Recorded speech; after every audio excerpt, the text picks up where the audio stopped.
Hello, I'm Mark Vosvick. I'm an associate professor in the psych department and I'm a health psychologist. I teach a course in the LGBT studies program, Psych 4300 as well as 5300. It's cross-listed for grad students. It's called Psychosocial Issues in HIV and AIDS. This is a course that focuses on the pandemic of HIV in the United States as well as globally. The course, Psychosocial Issues in HIV and AIDS, allows students to learn about the virus itself, so there is some biology here, the human immune system, but more importantly it helps target particular minority groups who suffer the most in our country with HIV and AIDS. So the course runs the spectrum of dealing with the biology and replication of the HIV virus to various issues within the African American, the Latino, and the Asian American communities. Since HIV has been around for over 3 decades now, there is considerable amounts of literature around what HIV is, how to prevent HIV, and then how to treat HIV. And students will learn a solid background in HIV and psychology if they take this course.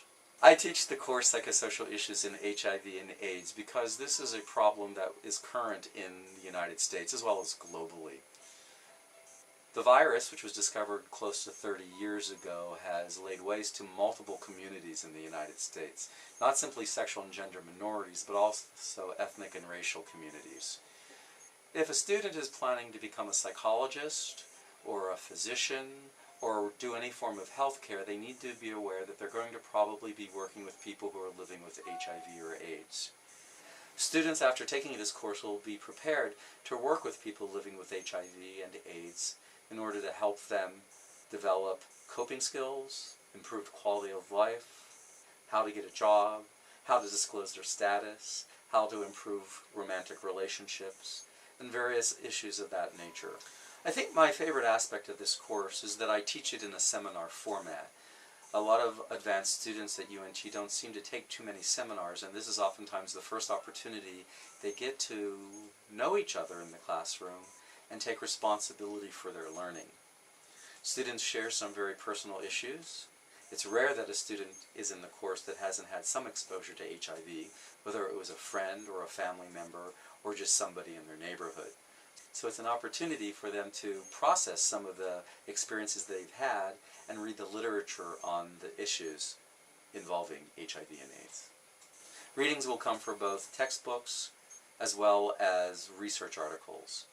Students will be responsible for leading discussions in the classroom, so if you're shy it might be a bit of a stretch for you at first, but the room is usually comfortable and supportive, so even the most shy students eventually learn how to interact in a seminar format.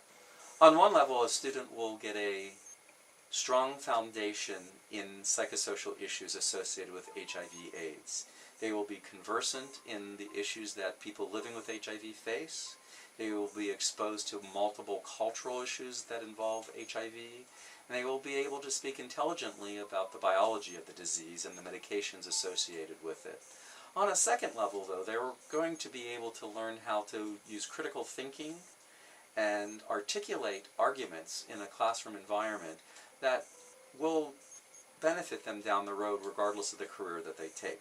So if the student likes to read, likes to intellectually engage, likes to be able to articulate opinions in a safe environment, and is willing to listen to other people's opinions, this course will probably fit well for them. The students will be expected to watch movies and videos throughout the semester and write a synopsis on them. Warning though, some of these movies are very disturbing, and students who are faint-hearted might not be able to process these movies very well. I encourage students not to watch these movies and videos alone.